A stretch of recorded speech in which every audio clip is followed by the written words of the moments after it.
Bien, para estudiar este tema de las carreteras de dos carriles, les subí a ustedes en la página, en mediación virtual, en la página del curso, el capítulo 20 del manual de capacidad del año 2000, el HCM 2000. El capítulo 20 que corresponde precisamente a carreteras de dos carriles. Para que la clase sea más efectiva, lo que necesito que vayamos haciendo es que ustedes abran este capítulo del HCM y que vayan resolviendo conmigo el ejercicio que vamos a ver el día de hoy, que vamos a estudiar. Es un ejemplo muy sencillo. De hecho, es un ejemplo que viene en el manual. Por ahí está ese ejercicio. Lo vamos a ir desarrollando conforme vamos viendo el manual y vamos repasando el procedimiento.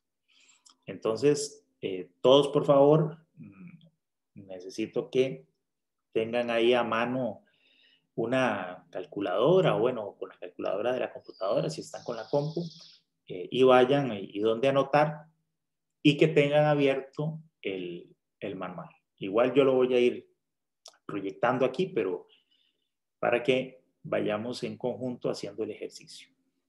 ¿Okay? Entonces, bueno, este es el manual. Yo voy a pasarme a esta presentación que tiene ahí un resumen de las principales tablas de procedimiento del manual. Y vamos a entonces a desarrollar, como les decía, un ejercicio. Bueno, la metodología que está resumida en este diagrama para el análisis de capacidad y de niveles de servicio o evaluación de operación de una carretera de dos carriles, está resumido aquí. Este diagrama está traducido, pero es tomado del manual de capacidad que acabamos de ver. Lo podemos encontrar, si ustedes revisan el manual, aquí. ¿Okay? Es este mismo procedimiento. ¿Okay? Bueno, esta que es como la figura 21 del manual de capacidad. Entonces, el procedimiento comienza con la información básica de la geometría, la cual incluye los anchos de los carriles, los anchos de los espaldones, la pendiente, etc. Que esa información geométrica, así como el volumen de tráfico medido en la carretera.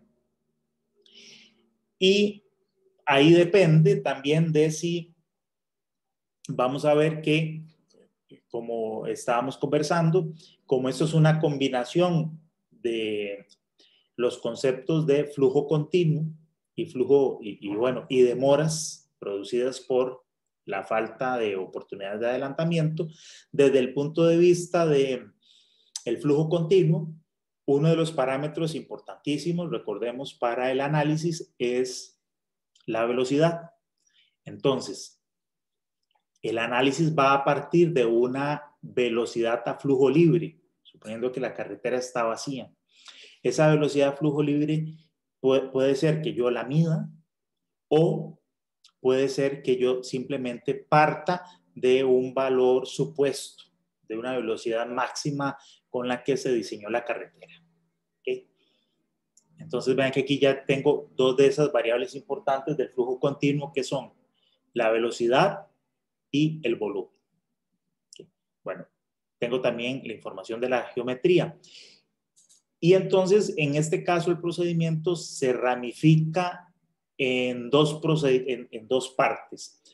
Este que aparece aquí por la izquierda es el que tiene que ver sobre todo con el análisis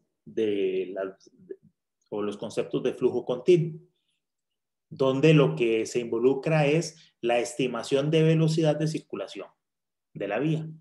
Y esta otra ramificación, que está aquí a la derecha, es la que tiene que ver con la estimación de las demoras que generan la falta de oportunidades de adelantamiento en la carretera. Entonces, Por este lado, como les decía, hay dos opciones para la velocidad, ya sea que yo mida la velocidad de la carretera o que, por otro lado, parta de un valor supuesto. En cualquiera de los dos casos, se hace una determinación de la velocidad flujo libre, ya, digamos, más ajustada a las condiciones reales de la vía, y se combinado con el volumen o con el flujo, en realidad, con el flujo de diseño, se hace un cálculo de cuál sería la velocidad media de circulación de la carretera, ¿verdad? Esto es una velocidad flujo libre teórica o medida en condiciones, digamos, básicas de poco tráfico, se ajusta por algunas de las condiciones geométricas de la carretera. Tengo el flujo de diseño y con ese flujo de diseño y una formulita por ahí se calcula cuál sería la velocidad real de circulación.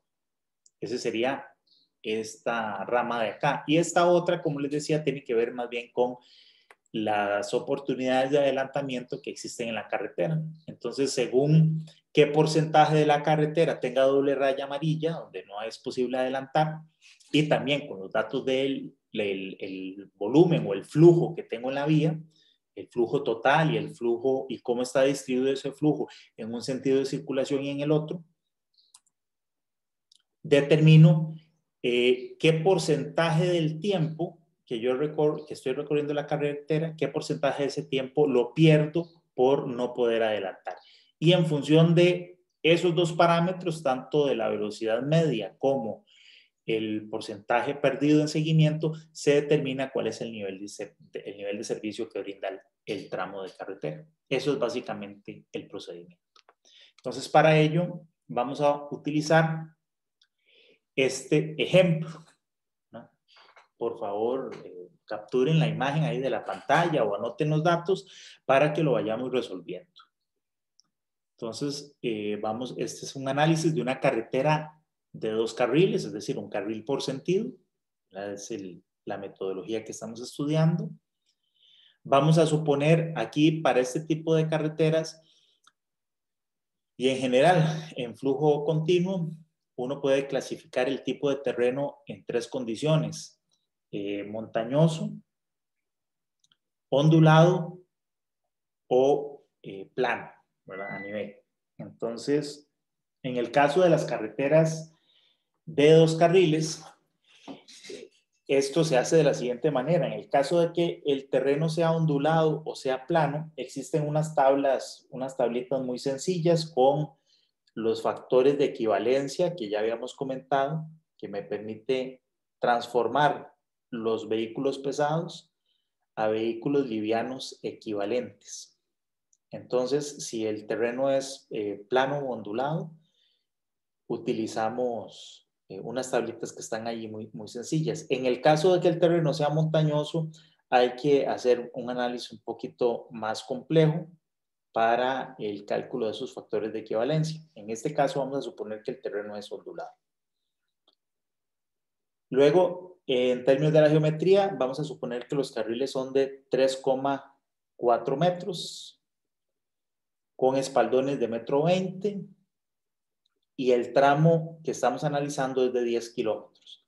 La metodología para carreteras de 2 carriles requiere que la longitud mínima del tramo que nosotros estemos analizando sea de 3 kilómetros, por lo menos, ¿verdad? De longitud no.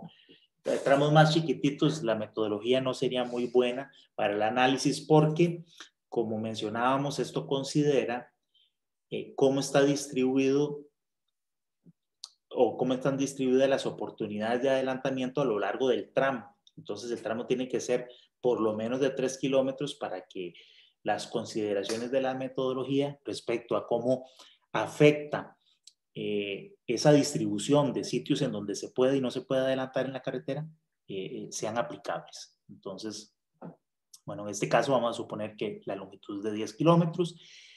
También hay un efecto que genera la cantidad de accesos que hay a lo largo de la carretera.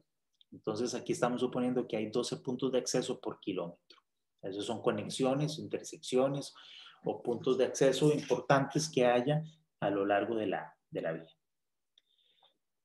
El volumen medido en ambos sentidos de circulación, este es el volumen total, en vehículos medidos en una hora. Aquí está puesto como vehículos por hora. Y bueno, efectivamente porque se midió en una hora, pero recordemos que eso sería volumen, ¿verdad? No sería flujo, en realidad serían 1.600 vehículos medidos en una hora. Vamos a suponer que la composición del tráfico es un 14% de camiones y buses, entre los dos, la suma de ambos. Este ejemplo, como está tomado del manual, utiliza un porcentaje también de vehículos, de estos vehículos que sirven para ir a acampar, ¿verdad? Los campers, estos carros casa, que en Estados Unidos son muy comunes y entonces en muchas carreteras uno se puede encontrar ese tipo de vehículos. En el caso de Costa Rica eso no es muy común, aunque sí existen, pero no es muy común. Entonces, por lo general, el porcentaje de ese tipo de vehículos, que es esto que está aquí como RVS, en nuestro caso siempre va a ser 0, a menos de que eso llegara a cambiar, pero por lo que tenemos hoy día, y como siempre ha sido, este porcentaje nosotros normalmente lo usamos en 0. Pero para efectos del cálculo y del ejemplo vamos a utilizar un 4%, porque así está el ejemplo que esté montado. Luego del conteo de tráfico que se hizo, se tiene calculado un factor de hora pico de 0,95. Y la distribución del tráfico, en este ejemplo, vamos a suponer que estos 1.600 vehículos están distribuidos 50% en cada sentido de circulación. En algunas ocasiones, sobre todo en periodos punta, en la mañana o en la tarde, ese porcentaje de distribución puede ser más marcado. Es decir, podría ser, por ejemplo, un 60% en la dirección más cargada y 40% en el otro sentido. Entonces, bueno, eso vamos a ver que lo vamos a utilizar en la parte de análisis relacionado con, sobre todo, con las oportunidades de adelantamiento. En este caso, vamos a utilizar un valor de velocidad a flujo libre básico de 100 kilómetros por hora. ¿Vale? Entonces, en este caso, no vamos a tener datos medidos en campo. De hecho, no hace falta, pero a veces, sobre todo si uno tiene equipo instalado en la carretera, uno podría hacer la medición de ese flujo vehicular, de esa velocidad de circulación a flujo libre, tener mediciones propias.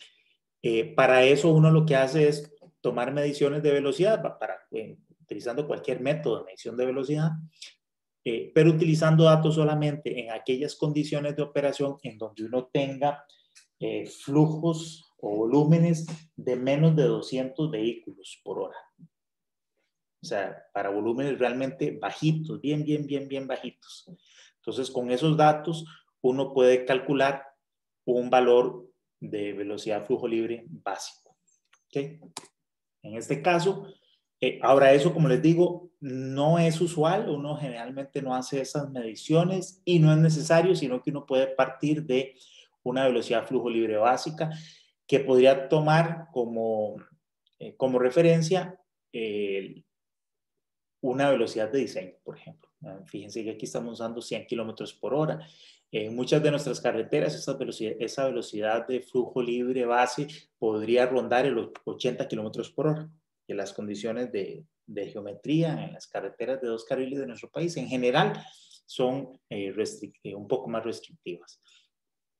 Pero bueno, vamos a utilizar este dato y vamos a suponer que de esos 10 kilómetros, en 5 kilómetros hay demarcación de doble raya amarilla por condiciones de poca visibilidad que no permiten el adelantamiento, ¿verdad? La distancia de visibilidad que tenemos geométricamente es menor que la distancia de parada.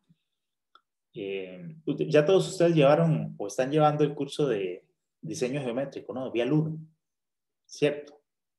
¿O ya lo han llevado? No, profe. No lo han llevado, hasta el otro No, semestre, seguro. seguramente. Bueno, Sí. ok, no, es que yo me desoriento un poquito en la ubicación de los cursos. Pero bueno, en todo caso, el próximo semestre, si Dios lo permite, ustedes van a estar llevando el curso de diseño geométrico de carreteras. Entonces hay un concepto y por eso es que se demarcan estas zonas de no adelantamiento, que es muy sencillo. Básicamente, cuando uno tiene, por ejemplo, una curva horizontal, tengo una carretera viéndola en planta y una curva a la derecha o a la izquierda, las obstrucciones que hay al lado de la carretera, el mismo terreno, por ejemplo, imagínense una carretera que fue hecha en corte, entonces tengo un talud en corte, tengo la montaña a un lado, la montaña más las rocas, más los árboles, más lo que sea, y la curvatura obviamente no me permite ver, o más bien me permite ver hacia adelante apenas una cierta cantidad de metros hacia adelante. O también puede ser por condiciones de curva vertical, ¿verdad? Está uno en una pendiente y por la curvatura vertical que tiene la carretera, tampoco puedo yo ver adelante, ¿no? Muchas veces a una distancia muy larga, sino que tengo una distancia desde donde yo estoy hacia adelante, mi visibilidad es reducida. Bueno, esa sería la distancia de visibilidad, o sea, cuántos metros adelante veo, es una cosa meramente geométrica.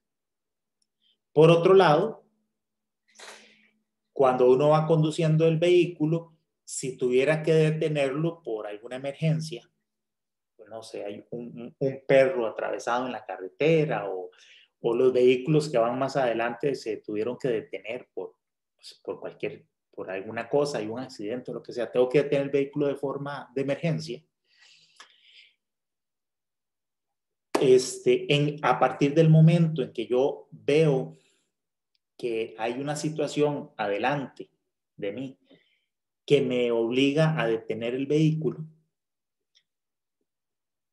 pasa primero un tiempo mientras yo me doy cuenta que tengo que detener el vehículo hasta el instante en el que yo empiezo a aplicar los frenos. Eso se llama el tiempo de percepción y reacción.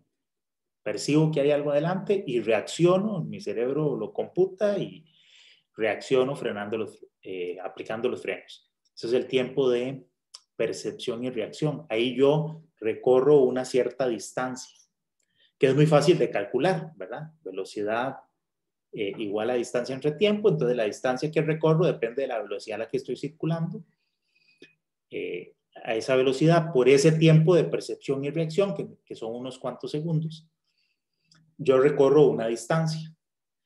Una vez que yo aplico los frenos, el vehículo empieza a desacelerar, pero obviamente no se detiene de forma inmediata, empieza a desacelerar y pasa de la velocidad a la que yo venía a una velocidad cero. Por las ecuaciones de física y de movimiento, en este caso de aceleración constante, se puede determinar qué distancia recorre uno. La suma de esas dos distancias, que son la distancia que uno recorre durante la percepción y reacción, más la distancia en la que uno está desacelerando, eso que uno recorre se conoce como distancia de parada. Eso es una condición para el diseño geométrico de carreteras. Los manuales de diseño geométrico definen cuáles son uno calcula esas distancias de parada y la distancia de visibilidad en la carretera tiene que procurarse que sea mayor o igual que esa distancia de parada. Bueno, esas condiciones a veces en las carreteras de dos carriles no se generan, ¿verdad? O digamos que las distancias de visibilidad son distancias muy cortas en comparación con las distancias de parada y por lo tanto cuando eso ocurre es que uno pinta doble raya amarilla en la vía porque uno no logra ver hacia adelante una distancia suficientemente larga que me permita a mí adelantar, digamos, hacer una maniobra de adelantamiento o de detener el vehículo en caso de emergencia, ¿verdad? Esa es otra distancia también que se calcula, que es la distancia de adelantamiento. Esa tiene que ver con qué longitud necesito yo para a determinada velocidad poder pasar un vehículo, pasarme de carril, adelantarlo y volver a hacer cambio de carril. Entonces, en función de esos conceptos es que en las carreteras se demarca, en principio, ¿verdad? Así es como deberían demarcarse los sitios en donde se puede y no se puede adelantar. Bueno, les cuento todo esto, aunque un poco para entrar en contexto de qué es esto y por qué en este caso, por ejemplo, tengo 10 kilómetros y en esos 10 kilómetros la mitad, el 50% de esa longitud, tiene zonas en donde está prohibido adelantar, ¿verdad? Es por esas condiciones geométricas que, les repito, ustedes las verán con mayor detalle en el curso del próximo semestre, en Diseño Vial 1. Bien, esos son los datos de la información básica. ¿Queda claro cada una de la información? ¿O tienen duda de algún dato que se está dando aquí? Que si quieren lo explico mejor. Profe, todo claro. Ok, entonces ahora vamos a pasar a hacer la aplicación de esta metodología. Entonces, lo primero que vamos a hacer es, nos vamos a ir por esta rama de la izquierda, que es la determinación de la velocidad a flujo libre. En nuestro caso nos vamos a ir por este lado, porque tenemos una velocidad básica a flujo libre. Esta otra rama es cuando uno hace la medición. Entonces, estos dos caminos. Entonces, ahora, antes de eso, es importante que para efectos de la determinación del nivel de servicio en carreteras de 2 carriles, este tipo de vías se clasifican en 2 clases, que tienen que ver esa clasificación básicamente en el uso que esa carretera tiene y las expectativas que tiene el conductor o el usuario de la vía. Se denominan clase 1 las carreteras que son para unir ciudades, ¿verdad? Y que son, digamos, para sitios, qué sé yo, por ejemplo, el centro de la ciudad con algún pueblito o alguna cosa que queda, alguna ciudad que queda algo retirada, y la carretera se usa como vía principal para unir esas dos ciudades, digamos, para viajes entre interurbanos, donde el usuario es un usuario habitual, utiliza la carretera todos los días, por ejemplo, para ir a trabajar o regresar luego por la tarde a su casa, y donde el usuario tiene una expectativa de viajar más o menos rápido. O incluso carreteras para ir a algún otro pueblo, aunque no sea trabajar, pero que, digamos, hay un tráfico habitual en esa vía. Por lo general, los análisis que uno hace para carreteras considera que las carreteras son de ese tipo, clase 1. La clase 2 serían para carreteras de menor importancia, a lo mejor en sitios retirados, carreteras con volúmenes relativamente bajos y donde la gente que viaja por esa carretera no tiene presión del tiempo y por lo tanto sus expectativas de velocidad de circulación son más bajas. Yo no tengo que ir rápido. Esos serían básicamente los dos tipos de vías. Por lo general uno, para ser más exigente, utiliza o supone que la carretera es clase 1 por el uso que está teniendo. Estas diferencias lo que hacen es que, como les decía, en la clase 1, los parámetros de exigencia para cada nivel de servicio son un poquito mayores, como vamos a ver ahora. Entonces, para las carreteras de clase 1, los distintos niveles de servicio están definidos y hay que verificar ambas condiciones, y la más crítica es la que definiría de forma definitiva el nivel de servicio. Uno es el tiempo perdido en seguimiento, eso quiere decir el tiempo perdido por no poder adelantar y ir siguiendo a los vehículos lentos en la carretera. Ese sería la primera columna, el primer criterio. Y el segundo sería la velocidad media estimada de circulación en la carretera. Entonces, hay dos criterios, como les digo, hay que verificar los dos y el que sea más crítico es el que estaría definiendo el nivel de servicio. Y para las clase 2 solamente se utiliza el tiempo perdido en seguimiento. Y como ven, es mucho menos exigente. Por ejemplo, el nivel de servicio A acepta inclusive un 40% de tiempo perdido en seguimiento. Mientras que en las de clase 1 llega hasta 35 el límite. ¿Verdad? Ya por encima de 35, por ejemplo 40, ya sería un nivel de servicio B. Mientras que con 40, en el caso de las clases 2, sería nivel de servicio A. Entonces, como decía, estos criterios son más exigentes que estos de acá. Ok.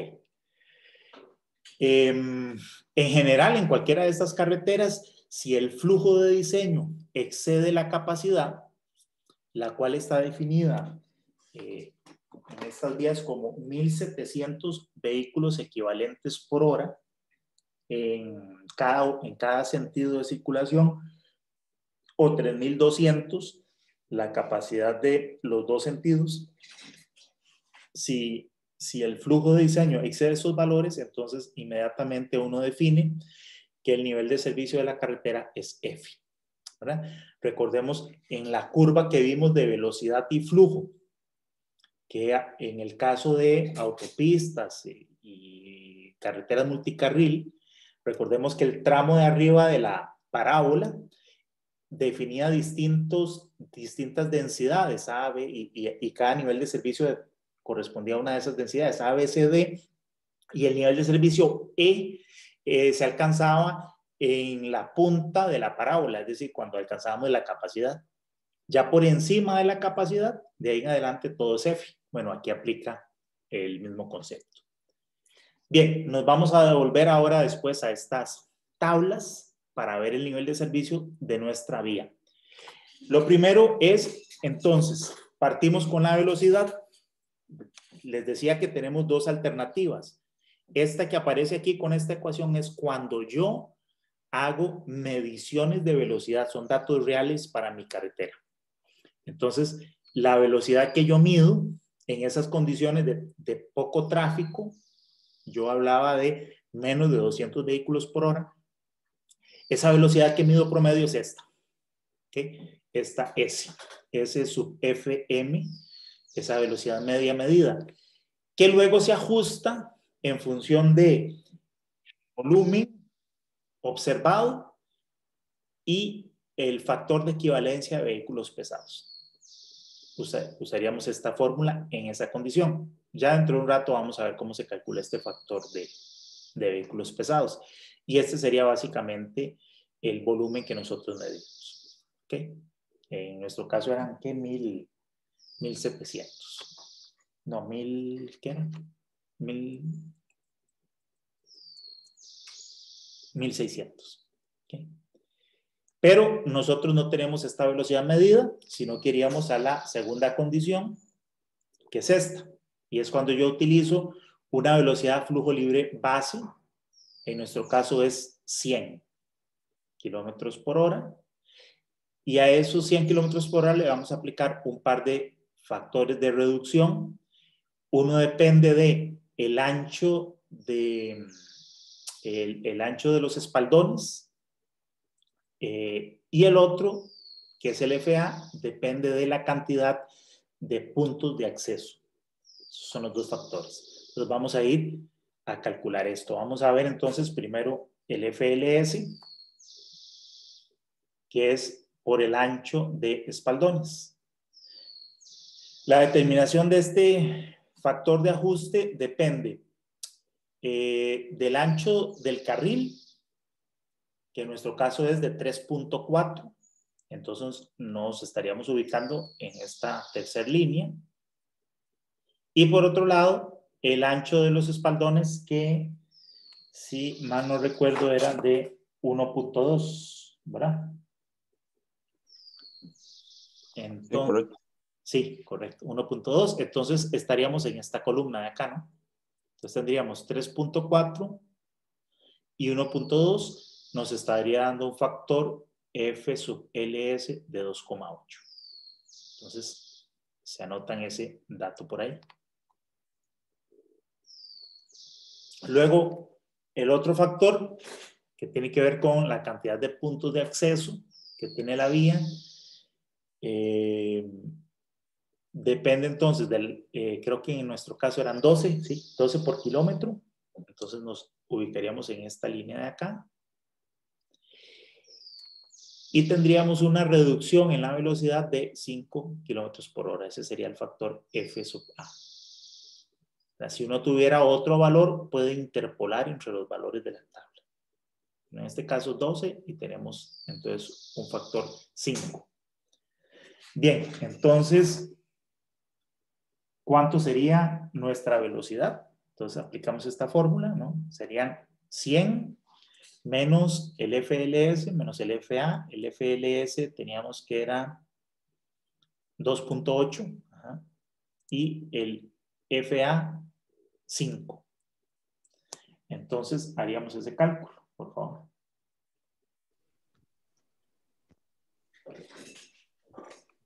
No, 92.2, bro. Exactamente. Entonces déjenme ver, yo creo que yo tengo aquí el ejercicio, yo lo fui calculando en esta hojita de Excel, entonces lo vamos a ir repasando. Entonces, estamos acá.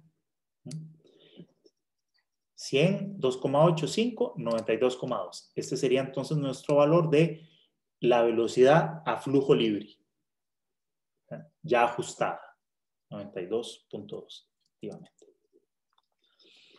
Bien. Esto y ya esto. Bien, ahora necesitamos hacer un cálculo de los flujos vehiculares. El flujo vehicular hay que hacer dos cálculos independientes. Recordemos que el procedimiento tenía dos ramas. La rama de la izquierda, que es para la determinación de la velocidad, y luego la rama de la derecha, que es para determinar el tiempo perdido en seguimiento, que son los dos criterios que ocupamos para determinar el nivel de servicio.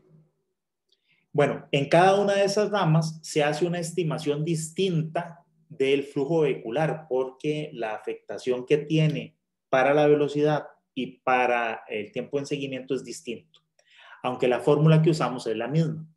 Esta fórmula me permite a mí convertir el volumen a flujo de diseño. Entonces, en la fórmula tenemos el volumen medido, que en nuestro caso era 1600. Tenemos el factor de hora pico, que es esto, aquí está en inglés, pero este es el factor de hora pico, que en nuestro caso era de 0.95, me parece. Sí, 0.95. Y luego tenemos dos factores de ajuste del flujo. Uno que tiene que ver con un factor de ajuste por pendiente y otro factor de ajuste por la cantidad de vehículos pesados en la carretera. Entonces, estos factores de ajuste van a variar según sea si voy a hacer el cálculo para la velocidad o para el tiempo perdido en seguimiento. Vamos a hacer primero el de velocidad. Profe, Dígame. una consulta con respecto al paso anterior. ¿Las unidades que se usan son siempre kilómetro por hora o se usan millas por hora? Kilómetro por hora. En nuestro caso vamos a usar kilómetros por hora. Y eso, digamos, es independientemente del, digamos, del ejemplo. Es que como este manual es de Estados Unidos, no sé si, y como son, Pero, digamos, 2.8 y 5 no tenían unidad, entonces me queda la duda. perdón, a ver. Pero estas tablas que son del manual, es que el manual tiene dos versiones según las unidades. Entonces nosotros estamos usando la versión con unidades en kilómetros por hora. Está en kilómetros, esto está en kilómetros por hora también. Y aquí las velocidades también están en kilómetros por hora y en metros. Ah, ok. Sí, no lo había visto. Gracias. Con gusto. Pero la pregunta es muy válida. De hecho, hay un software que viene todas estas tablas ya programadas y uno nada más lo que hace es pues vaciar la información de entrada y ella lo calcula, que es el HCS, el Highway Capacity Software. Ese software, cuando uno va a hacer cualquiera de los cálculos, sí le pregunta qué tipo de unidades va a utilizar, si va a ser el sistema internacional o el sistema inglés. Entonces, la pregunta es muy válida. Gracias. Bueno, seguimos entonces. Decíamos, vamos a ir calculando esto. Entonces tenemos el volumen V es 1600, el factor de hora pico es de 0,95 y ahora vamos a calcular estos dos factores de ajuste. Bien, entonces, ven que tenemos dos tablas para el FG. La 20,6 o la 26 es para determinar las velocidades. Y la 27 es para determinar el porcentaje de tiempo perdido. Entonces, vamos a ocupar ambos, porque tenemos que hacer los dos cálculos. Bien, entonces, en nuestro caso tenemos un volumen que va a superar los 1200, ¿verdad? Ya estamos en el orden de los 1600 vehículos por hora. Aquí está en vehículos de pasajeros, que es lo que vamos a calcular, pero ya de antemano sabemos que eso lo va a superar, ¿verdad? Los 1200, entonces entramos a esta línea y en nuestro caso el terreno que estamos utilizando es ondulado, es el rolling. Entonces tendríamos un F sub G de 0,99 para el cálculo de velocidad. Y en el caso de la determinación del tiempo perdido en seguimiento sería un factor de 1. ¿Okay? Entonces, nos anotamos esos dos valores, por favor.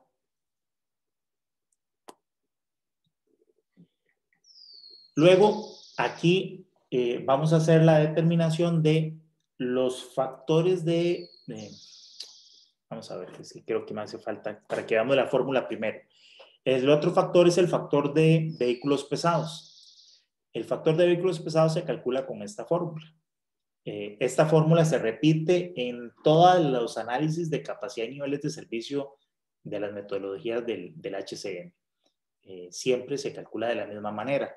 Es el inverso de 1 más el porcentaje de camiones por el factor de equivalencia de camiones a vehículos pesados, a vehículos livianos, que es el sub T, más el porcentaje de vehículos de recreación o estos campers, por también la equivalencia de los campers a vehículos livianos equivalentes, menos 1. Esta es la fórmula. Entonces necesitamos determinar PT y PR. Entonces, acá. A ver. Sí, acá. Esta tabla nos da esos factores E sub T y E sub R. Entonces, en este caso, esta es la tabla para los factores CT y R para determinar la velocidad. Esta otra, la 29, nos da el factor ET y R, pero para la determinación del porcentaje de tiempo en seguimiento. Son dos cálculos de flujos que estamos haciendo. Vamos a este para la velocidad. Entonces tenemos un flujo de 1600, más de 1200. Nuestro terreno es ondulado, rolling. Entonces, ET vale 1,5 y el ER 1,1. Entonces, con estos dos factores, los aplico aquí con el porcentaje de camiones y el porcentaje de vehículos de recreación para calcular el factor de vehículos pesados, para pasar el flujo o el volumen a flujo equivalente de vehículos livianos. para el cálculo de velocidad. Para el cálculo de el porcentaje de tiempo en seguimiento, los factores son 1 y 1, que si los aplicamos aquí, esto da 0, esto da 0, y entonces el factor de vehículos de camiones va a ser 1. Ahí no afecta en el cálculo de volumen. Entonces, nos volvemos aquí al ejemplo y tendríamos, vamos a ver hasta acá. Entonces tenemos un volumen de 1600, un factor de hora pico de 0.95, el FG, que ya los habíamos anotado, eran 0.99 para el cálculo de velocidad y para el cálculo del tiempo perdido en seguimiento era 1. Los factores de equivalencia de camiones, 1,5 y vehículos de recreación, 1,1. Para el tiempo perdido, ambos son 1. Y aquí calculamos el factor de equivalencia, el factor de vehículos pesados. Aquí ven la fórmula, aquí arriba, que es la que teníamos antes. 1 entre 1 más el porcentaje de camiones que teníamos, en este caso que era 14. 14% de camiones y buses, y de vehículos de recreación 4.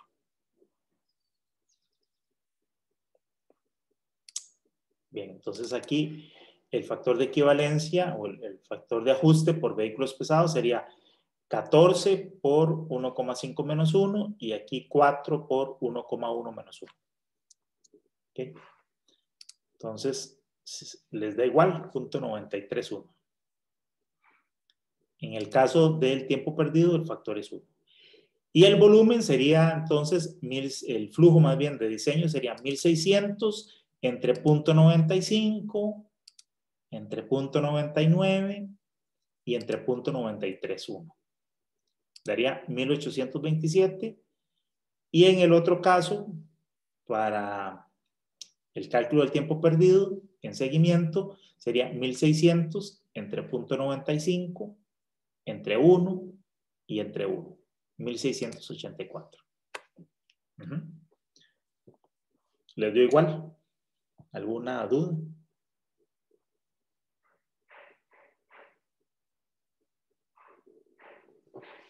No hay dudas. Ok. Para que veamos por dónde vamos, entonces lo que hemos hecho hasta ahora es, por esta rama, calculamos, entramos con un valor base de velocidad flujo libre. Con esta información, calculamos la velocidad flujo libre, aplicamos todos los ajustes y ya tenemos el flujo de diseño para determinar la velocidad.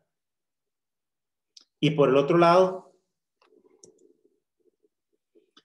también encontramos o usamos el factor de hora pico, los factores de ajuste y determinamos el flujo vehicular para la determinación del tiempo perdido. ¿Okay? Entonces ya básicamente ahora con esos dos flujos que tenemos, con este y con este, por un lado calculamos la velocidad media y por otro lado calculamos el porcentaje del tiempo perdido en seguimiento. Son los dos datos que ocupamos para entrar a determinar el nivel de servicio de la vía. Entonces, nos vamos a mover hacia...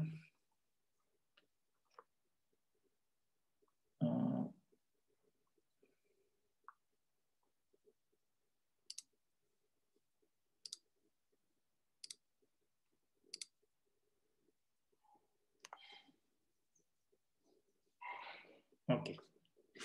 Entonces, vamos a ver, íbamos por aquí, ya calculamos eso. Ok. Bien. Esta fórmula es la que me permite hacer el cálculo de la velocidad media. La velocidad media de viaje en el tramo de vía. Utiliza la velocidad flujo libre, que ya habíamos calculado hace un rato. Calcula utiliza el dato del flujo, también que lo acabamos de calcular. Aquí usamos de los dos flujos, el que es para la velocidad, y un factor de ajuste que toma en consideración el efecto sobre la velocidad del porcentaje de zonas o de área de la carretera en donde no se permite hacer adelantamiento. ¿Okay? Y esa se toma de la tabla del manual de la 2010. ¿Okay? Entonces, este valor FS es el que ya hemos calculado de 92. Este V sub P es el volumen de 1827 que acabamos de calcular. Y nos hace falta calcular el FNP. Este es el factor de ajuste FNP, ¿verdad? Para tomar en consideración ese efecto de las no posibilidades de adelantamiento y cómo afecta eso a la velocidad. Entonces, en esta tabla entramos con el valor del flujo, que en nuestro caso era 1827. Entonces estaríamos como por aquí en medio de estos dos. Habría que hacer interpolación. Y el porcentaje de zonas de no adelantamiento.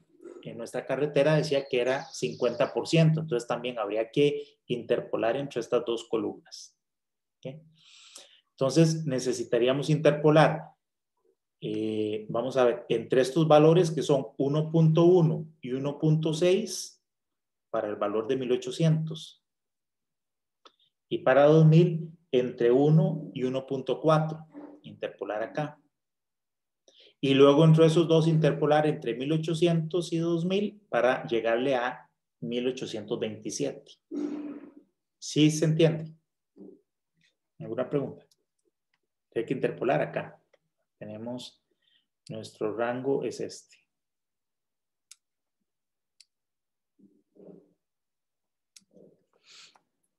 Y aquí en 50.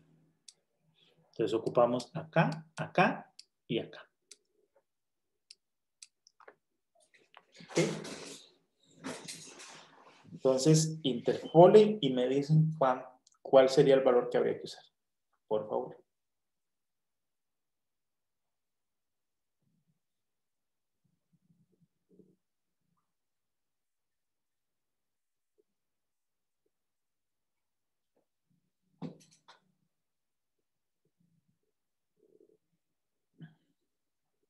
Y el resultado, fíjense que todos los valores que están aquí se usan solo con un decimal.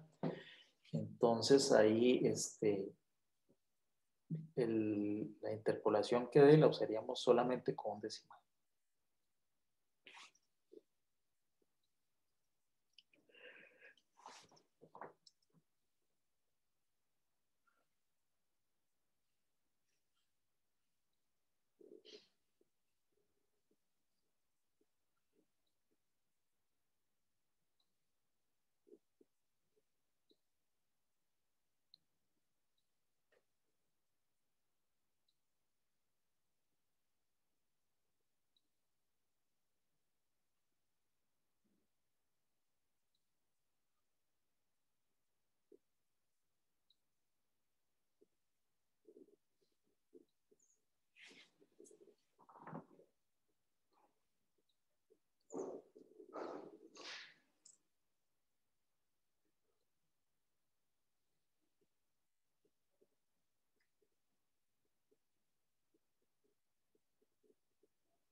Cuando alguno lo tenga, me dice a ver qué valor le doy.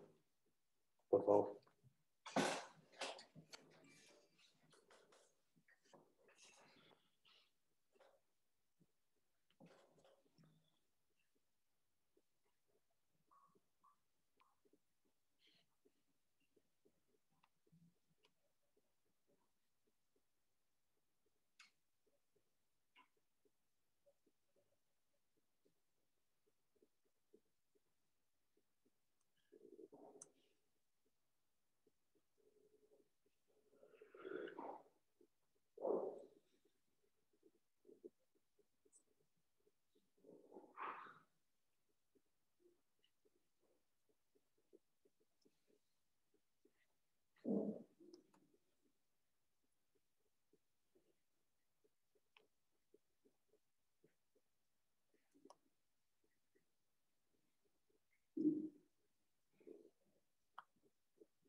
Lo tienen.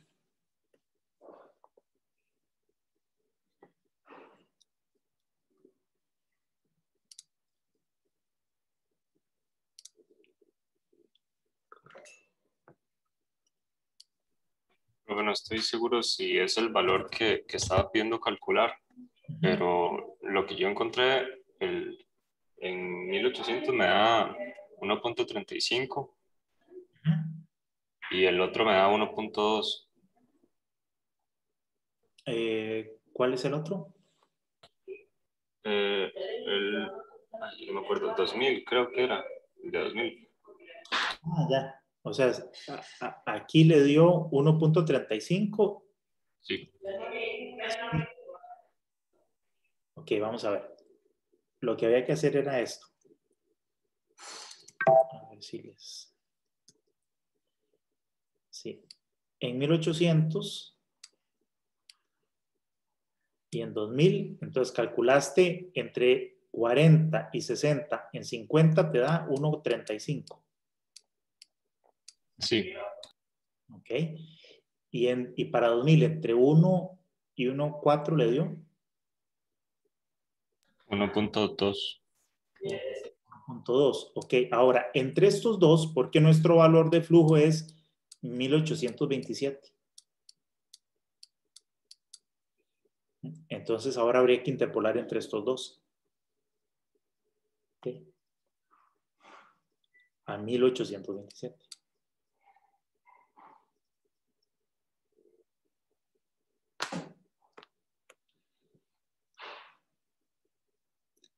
Que eso debe dar más o menos ya, dejándolo un decimal, me imagino que 1,3. Por ahí.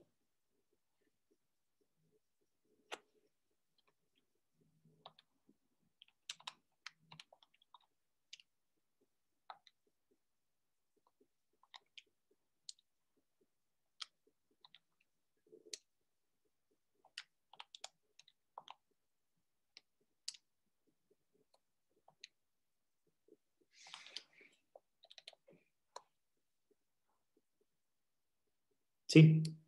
Entonces el valor, nuestro valor del factor FNP sería 1,3.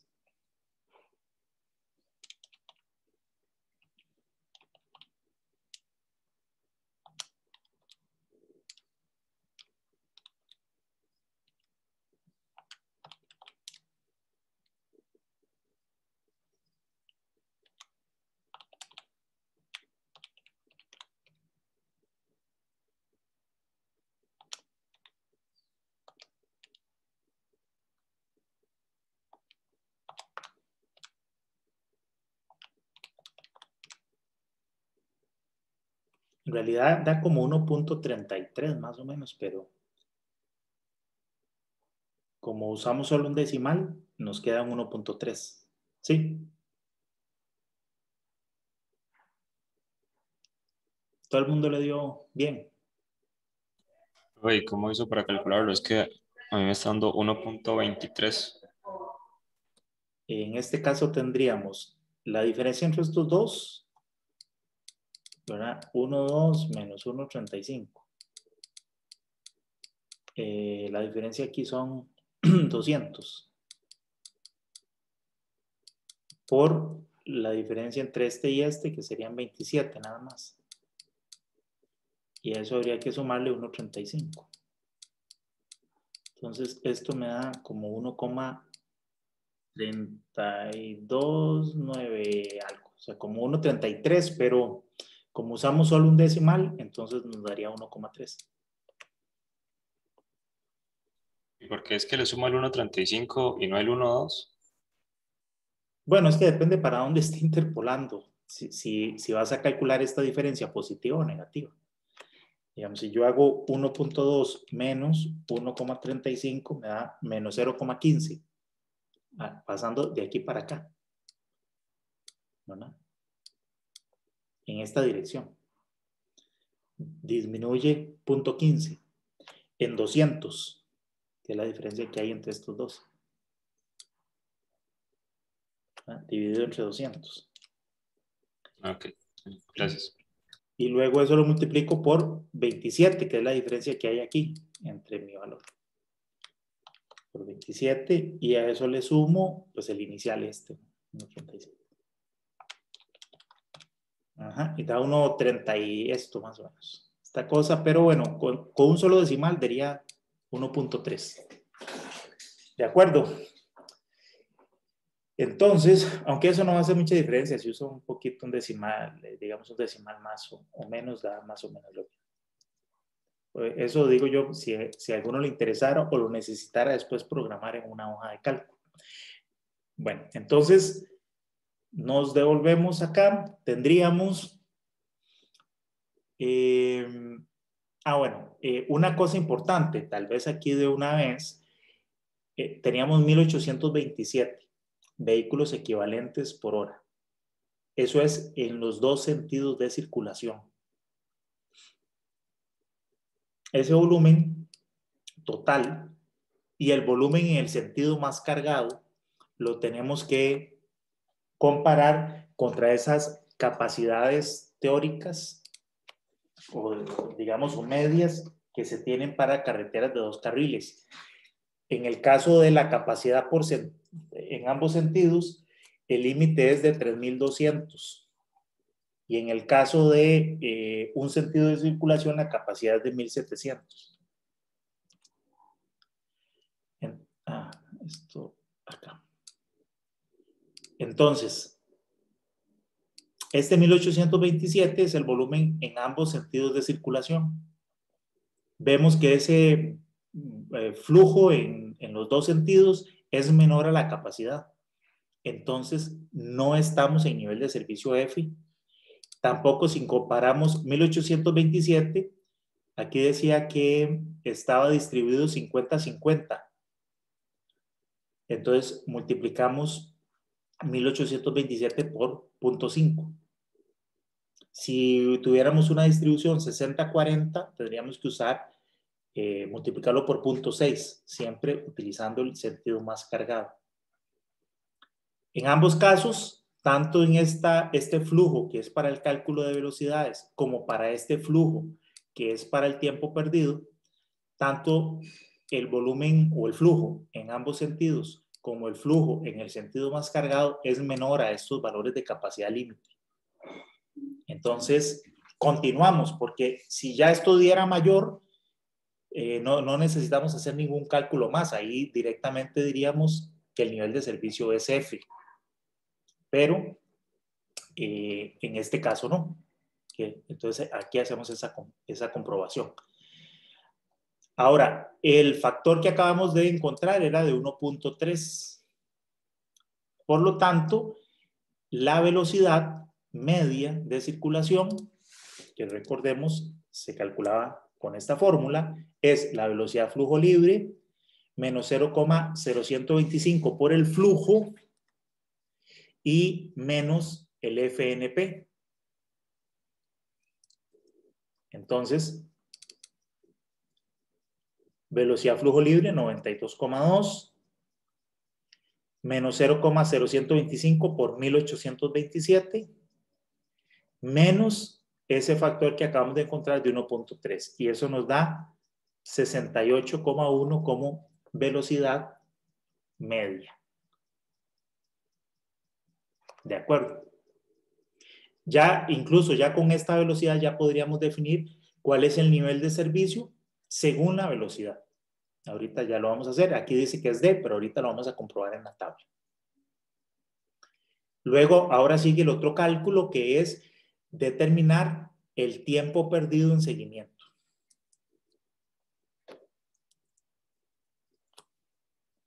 El porcentaje de tiempo perdido en seguimiento se calcula como hay un valor base de tiempo perdido en seguimiento y a ese se le agrega un factor que combina el efecto de,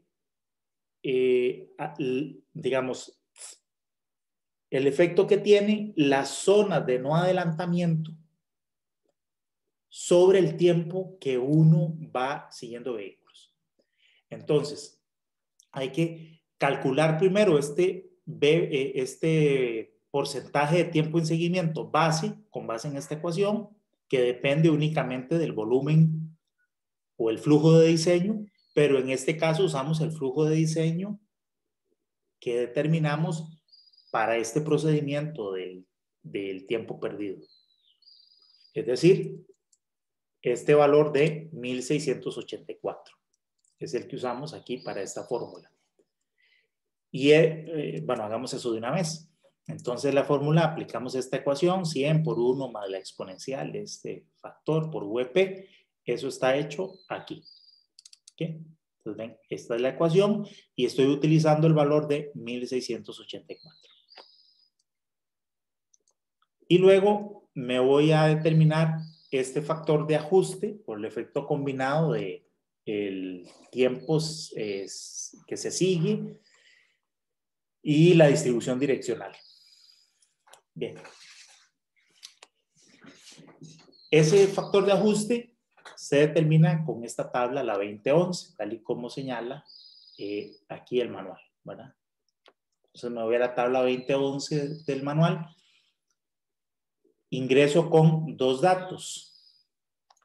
Y eso depende de cuál es la distribución direccional que tenemos del flujo. En nuestro caso tenemos una distribución direccional 50-50, entonces vamos a usar este primer segmento de la tabla. Nuestro porcentaje de zonas de no rebasar es del 50%, entonces estaríamos aquí en medio de estas dos columnas. Y nuestro flujo era de 1684, que estaría aquí en medio de estos dos. ¿Okay? Para ir un poquito más rápido, para avanzar, bueno, habría que igual hacer una interpolación entre estos dos valores de 1400, ¿no? Entre estos valores de 1400 y 2000, y aquí para un 50% de no adelantamiento, pues habría que interpolar acá también entre estos dos valores, entre estos dos, y luego entre esos dos valores aquí para obtenerlo al valor de 1684. Bueno, hacemos la interpolación, ya yo la hice y da 4,8. Entonces, nos devolvemos acá, entonces tendríamos el valor base de tiempo perdido en seguimiento, más ese factor de 4,8. Entonces aquí simplemente sumo estos dos y me da 82.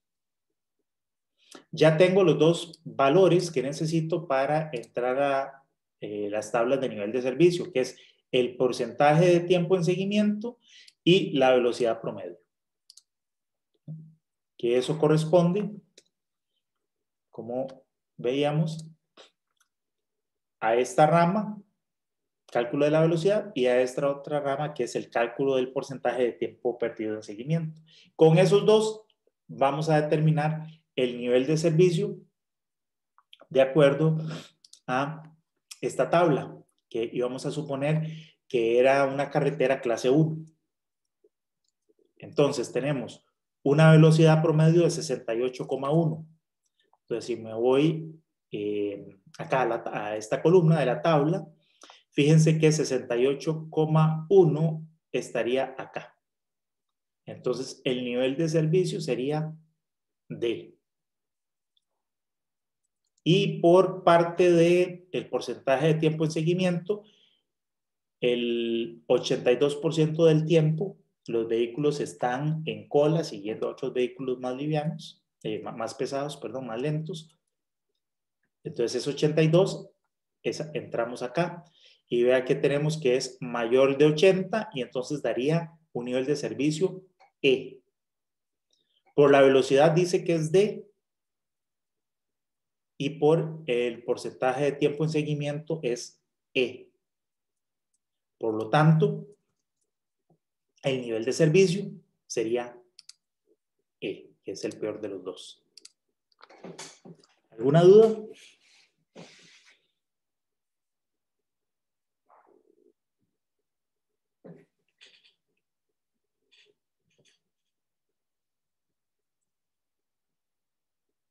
No hay dudas.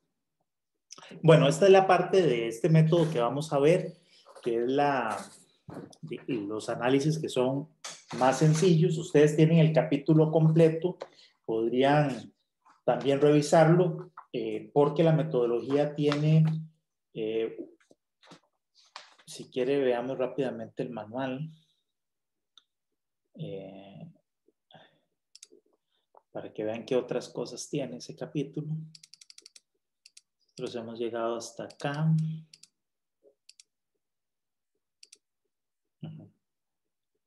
Hasta acá. Luego tiene otras medidas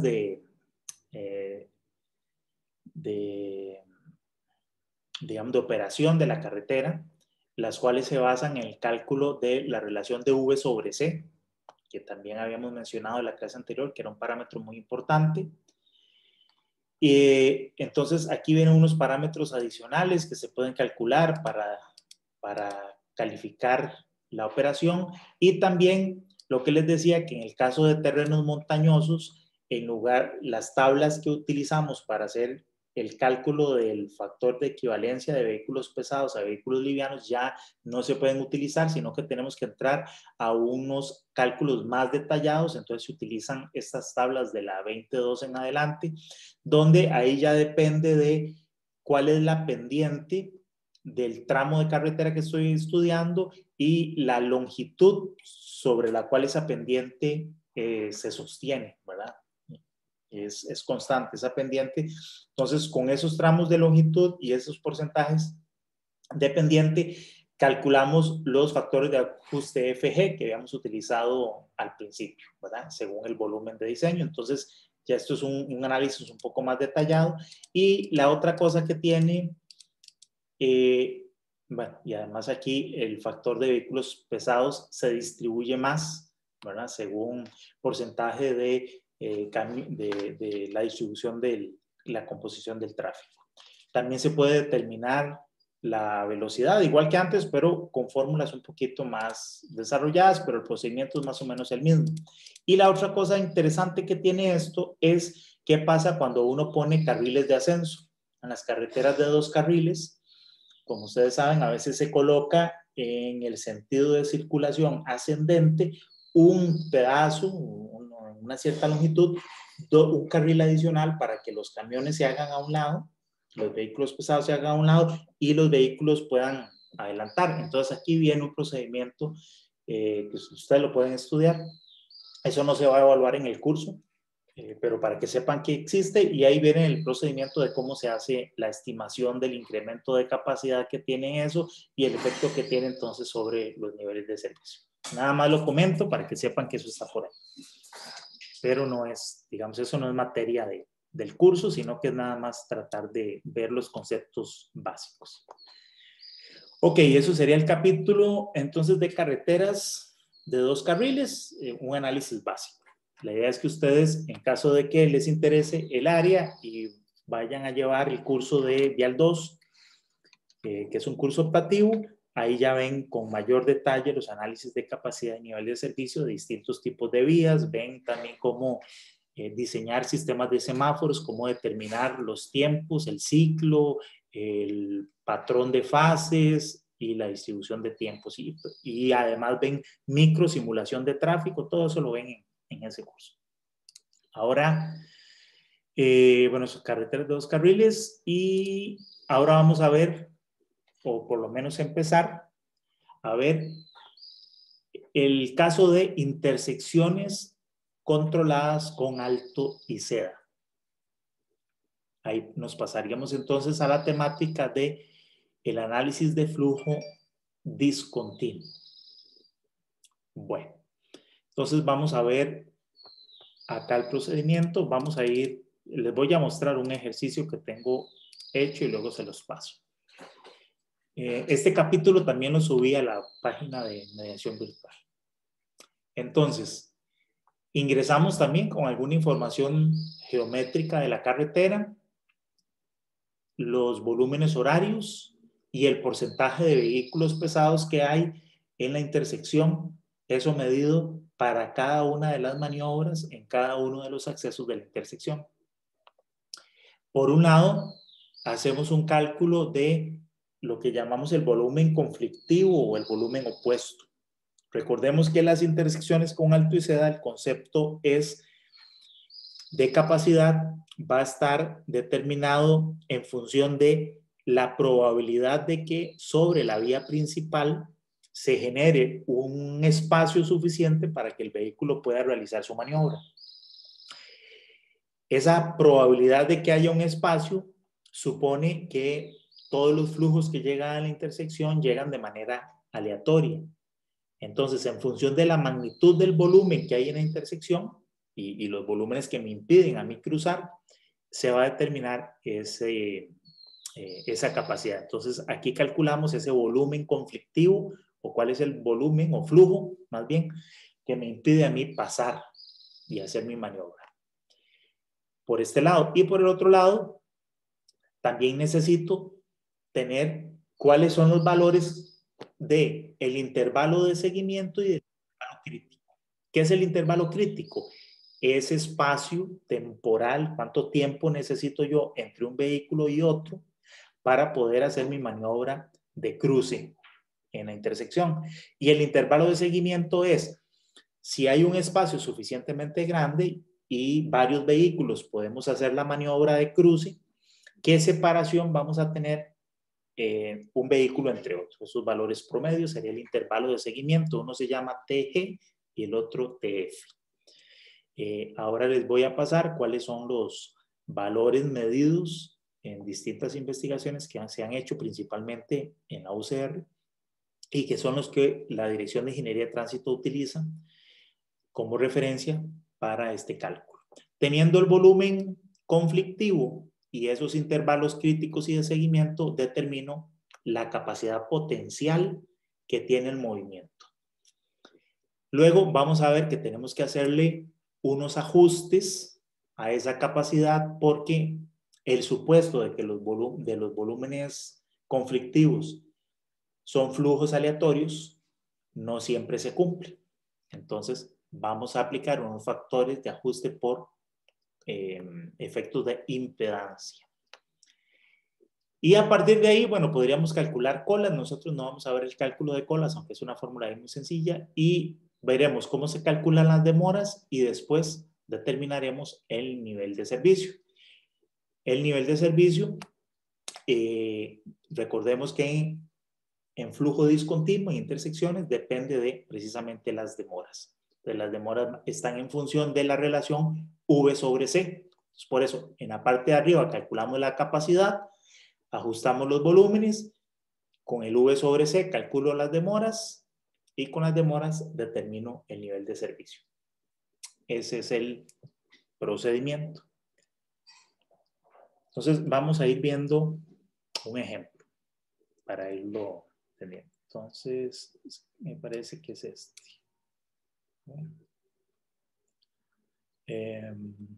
A ver si.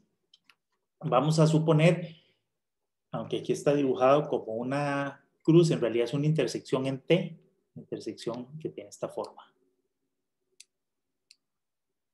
Okay. Y este acceso, que es el acceso sur, este es el acceso secundario, donde aquí tenemos a estos volúmenes que tienen que hacer detenerse. Entonces aquí tendríamos una señal de alto. Sería ese simbolito, ¿okay? Sería la señal de alto. Y aquí en el pavimento, pues igual te he marcado el alto. Este sería el acceso secundario y esta es la vía principal. Y estos valores que tenemos ahí son los volúmenes medidos en la intersección. La otra información que tenemos sería que, vamos a ver, los datos que tenemos es que en la vía principal tenemos dos carriles, ¿no? Un carril aquí en este sentido de circulación, otro carril en este otro sentido de circulación. Y vamos a ver, un carril exclusivo, giro izquierdo, ajá. Y este acceso, digamos, la calle viene con un carril, aquí viene con un carril, también nada más un carril por sentido, pero este giro a la izquierda tiene, digamos, aquí un sobreancho y entonces se convierte como en un carril adicional. Entonces ya exactamente en la intersección, en el acceso este, tendríamos 2 carriles. Uno para seguir directo y uno para girar a la izquierda. Y, a ver, la pendiente 0, no tenemos, es una intersección a nivel. Carriles en la vía secundaria 2. Entonces tenemos 2 carriles porque es un carril para acá y un carril para acá. Entonces el acceso tendría un carril que es compartido por las 2 maniobras. Así como las flechas están dibujadas, es el uso de carriles en intersección. Tenemos un 10% de camiones y en este caso vamos a suponer que el factor de hora pico es 1. O lo que es lo mismo, que ya está aquí aplicado el factor de hora pico en estos valores. Entonces estos ya son flujos. Y no tenemos peatones y listo. Esos serían los datos de la intersección. Vamos a ver cómo procedemos con el análisis. Bien, esta primera tabla que viene de este capítulo son los criterios para el nivel de servicio. Entonces, fíjense que necesitamos, como ya sabíamos, determinar cuál es el valor de la demora. Cuántos segundos por vehículo en promedio se pierden en esa intersección para asignarle un nivel de servicio a los giros o a los accesos. ¿Okay? Nos vamos a volver aquí para llegar a determinar ese nivel de servicio. Recordemos entonces que en intersecciones es muy importante la prioridad de paso. En las intersecciones con alto y seda está definido según unas prioridades ya establecidas y fijas, en donde decíamos que los movimientos desde la vía principal, vamos a fijarnos en este esquema, que es la intersección en T que estamos analizando. Los movimientos que tienen la prioridad de paso son el 5, el rango 1, son los más los que no tienen que detenerse por nadie, son el movimiento 2 y el 5, están acá. El movimiento 3 también, que es este giro a la derecha. Este giro a la derecha siempre y cuando la intersección sea una intersección sencilla con esta geometría, pero a veces las intersecciones en T o incluso en cruz pueden ser intersecciones un poco más amplias, en donde tenemos como una especie de islita, y entonces el giro a la derecha se hace de esta manera. Vamos que es así. Esto sigue para acá, y el giro a la derecha viene para acá. Y luego por aquí viene la circulación. Cuando eso es así, a veces este giro a la derecha aquí tiene un seda del paso. Entonces, en ese caso, la prioridad, ya este giro a la derecha ya no tiene prioridad. Entonces, ahí hay que tomar eso en consideración porque a este flujo, entonces, habría que considerar todo este volumen que pasa por aquí como un volumen que le impide el paso, ¿no? Entonces, bueno, ya vamos a ver eso. Pero en este caso es una intersección sencilla, como las que normalmente encontramos en muchas partes, reguladas con alto. Prioridad de paso, entonces, el 2 y el 3 tienen la vía libre y el 5 también tiene la vía libre. Ese es rango 1. Después de esos vienen los giros a la izquierda. Bueno, y además aquí incluimos también este cruce peatonal. Los peatones que cruzan frente al alto, esos también tienen prioridad de paso en el rango 1. En nuestro ejemplo no hay volumen peatonal, entonces ese no lo vamos a tomar en cuenta. Luego, en segundo rango está el giro a la izquierda desde la vía secundaria, el giro a la derecha, desde la vía principal, giro a la derecha desde la secundaria. Ambos se pueden hacer simultáneamente. Y bueno, y aquí también entran estos flujos peatonales, el 13 y el 14, que son los que cruzan la vía principal. Sin embargo, en nuestro caso, para adaptar la metodología al comportamiento y educación que nosotros tenemos en el país, esos flujos 13 y 14 generalmente no tienen prioridad de paso. Imagínense ustedes una intersección como esta, donde tengo aquí carros en la vía principal que están girando aquí a la izquierda, o este vehículo que está aquí haciendo la señal de alto y va a girar a la derecha y hay un peatón aquí cruzando, ¿verdad? Por lo general, este vehículo que gira no se va a detener por el peatón que cruza. Entonces, no es cierto en términos prácticos que estos movimientos tengan prioridad de paso sobre otros giros. O este está girando aquí a la izquierda, ¿verdad? Está esperando aquí en el alto. Hay un espacio disponible para salir. Él sale, gira a la izquierda y hay un peatón. Generalmente no se va a detener por el peatón. Más bien el peatón es el que está ahí esperando a que nadie cruce, que nadie haga nada para poder pasar él. Entonces, esa adaptación en términos de las prioridades de los peatones sí habría que tomarla en consideración para nuestro país. ¿Ok? El único que sí se respeta, y es porque está la señal de alto, es este cruce 15, el flujo frente al el acceso secundario. Ese por lo general sí se respeta, pero los demás no. Bueno, entonces, esas son las prioridades de paso, y de último el giro a la izquierda. Ese sería el que se tiene que esperar más y que tiene más volúmenes opuestos. Entonces, en función de esas prioridades de paso, esta tabla nos dice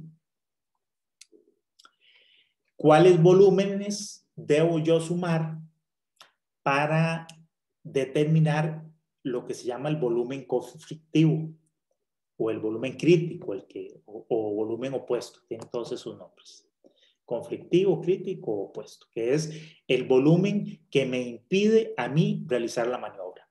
Entonces, fíjense, en una intersección como esta, dado que el 2, el 3 y el 5 tienen paso libre, esos no tienen volumen opuesto. No hay nadie que tenga una prioridad de paso mayor a la de ellos. ¿Quiénes sí tienen que esperar? Los del rango 2 y el rango 3. En el caso de una intersección en cruz, tendríamos rango 2, rango 3 y rango 4. Estos que no pertenecen al rango 1 son los que tienen volumen crítico, son los que le tienen que ceder el paso a alguien más, y son a esos a los que le calculamos capacidad y nivel de servicio. Porque en principio los del rango 1 deberían operar en nivel de servicio A. Esos no tienen demoras. Esos pasan directo en la intersección, no le ceden el paso a nadie. Entonces, en el rango 2 tenemos, en nuestro caso, el giro a la izquierda o el giro a la derecha. El giro a la izquierda, ¿a quién tiene que cederle el paso? Alguien que va a hacer el movimiento 4.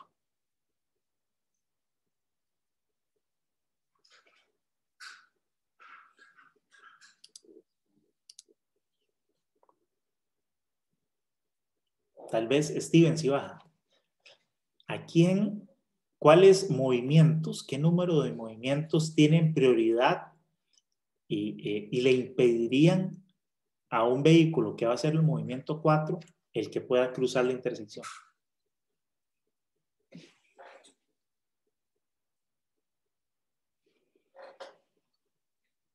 Profe, los que vienen ahí con el número 2 Ajá, nada más. y el 3 también, pensaría. Y el 3 también. Y en principio, el 15, ¿verdad? El movimiento de peatones, pero nosotros no Ok, tenemos sí. aquí. Pero efectivamente, ¿okay? Tendríamos el 2 y el 3. Entonces, fíjense en esta tabla que efectivamente que son giros a la izquierda desde la vía principal, en nuestro caso el giro 4, el volumen crítico para el giro 4 son el volumen 2, el volumen 3 y, como decíamos, este volumen peatonal 15. Siempre y cuando así sea como se comporte en la vida real. Si no, el volumen 15 no lo consideraríamos. En nuestro ejemplo no hay peatones, entonces no lo consideramos. Sería el 2 y el 3. Ahora vean que el volumen 3 tiene aquí una anotación. Si nosotros vamos a ver la anotación, lo que dice es que cuando el giro a la derecha desde la vía principal está separado por una isla triangular, que era el dibujito que les hacía yo hace un rato, eso quiere decir que este giro, vamos a hacer otra vez el dibujo, ¿verdad? Cuando la intersección es así, tengo un triangulito aquí, y entonces ese giro a la derecha se sale por este lado. Más bien aquí él tiene un seda. Se le pone un seda aquí. Entonces el que va a girar aquí a la izquierda, este volumen no me impide a mí hacer la maniobra, y al contrario, si yo giro, más bien él se tiene que esperar. Entonces cuando es así, entonces este volumen 3 no sería volumen crítico. Pero en este caso, y en la mayoría, no es así. Entonces sí, efectivamente serían el volumen 2 y el volumen 3 en nuestro caso. Veamos ahora, bueno, hagamos ese cálculo para ir avanzando. Entonces vamos a ver, para el movimiento 4, ¿verdad? Que es, bueno, para el giro 4, teníamos entonces que estos dos son los que me impiden el paso, que serían 290. Entonces vean que para el movimiento 4, acá donde dice volumen crítico, que es lo que estoy calculando de en este caso, son 290. Son 250 más 40. Ese es el volumen crítico de este giro. Ese es uno de los datos que ocupo. Vamos ahora para el movimiento número 9, el giro a la derecha de la vía secundaria.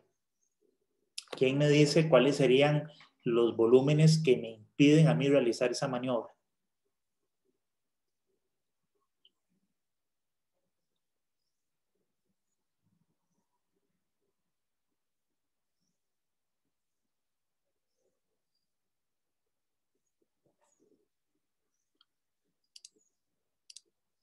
¿Alguno? Jacqueline.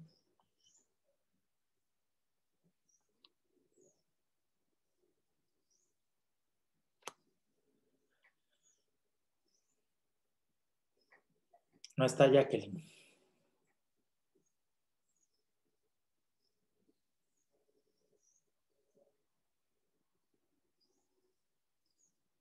Rodolfo.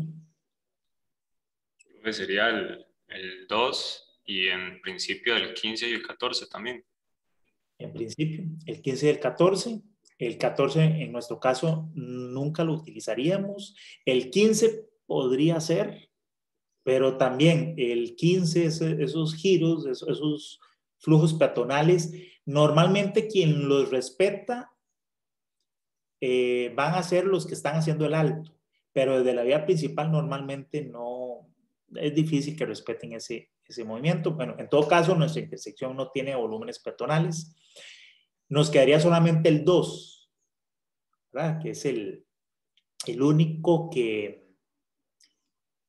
me impide el paso físicamente. Sin embargo, si nos vamos a la tabla, vamos a ver que para ese movimiento, que es el giro a la derecha desde la vía secundaria, sería el movimiento 9. Vean que efectivamente el 2, el 14 y el 15 que vos decías, y ve que también se incluye el volumen 3, un 50% de ese volumen. Bueno, y el volumen 2 es el volumen 2 dividido entre la cantidad de carriles, porque si la calle tiene varios carriles, solamente me va a impedir el paso los que van en el carril más externo, el carril de la derecha, ¿verdad? Ese es el único que me impide el paso. Si alguien va más adentro, yo puedo pasar y no ocurre nada.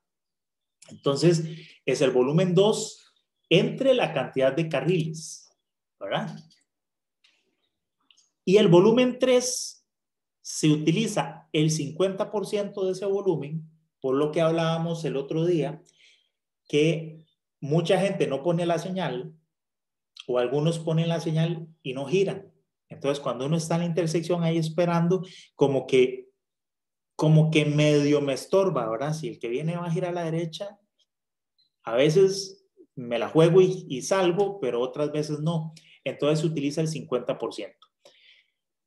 Pueden usarse el 50% o ese porcentaje se podría cambiar en caso de que yo vea que es un porcentaje más alto o más bajo el que me impide a mí el paso. Pero eso habría que hacerlo con mediciones de campo. En términos genéricos vamos a utilizar 0,5. Entonces, en nuestro ejemplo, a ver. En nuestro ejemplo, este giro a la derecha tendría como volumen opuesto o volumen crítico 250 más la mitad de 40. ¿Verdad?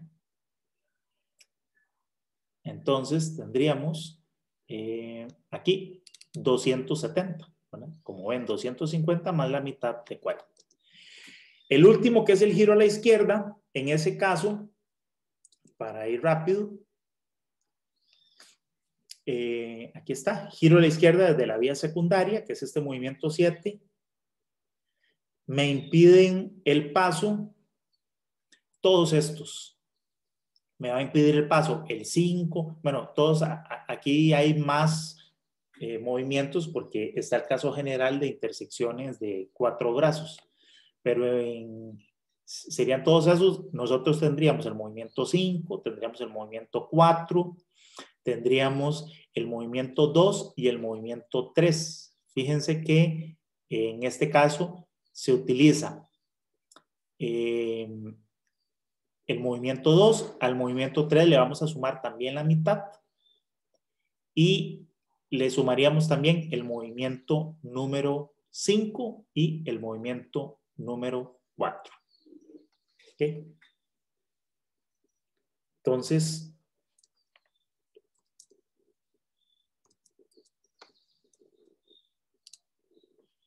este giro habría que sumar 300, 150 más 250 más la mitad de 40. Entonces, aquí está, perdón, tendríamos todos esos volúmenes aquí sumados. ¿Okay? Bien, ahora, una vez que tengo ese volumen crítico, la fórmula que se utiliza para la capacidad potencial es esta. Donde ese volumen crítico es este que tenemos aquí, V sub C, X es el movimiento X.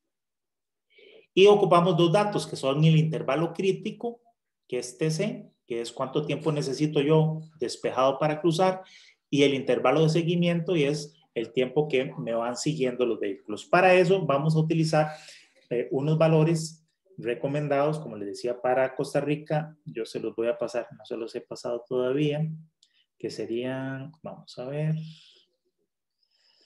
aquí.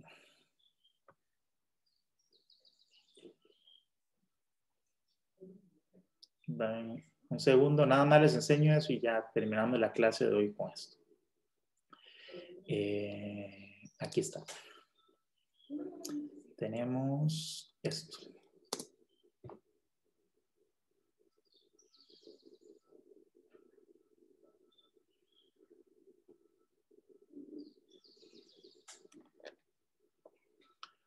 Qué máquina más lenta.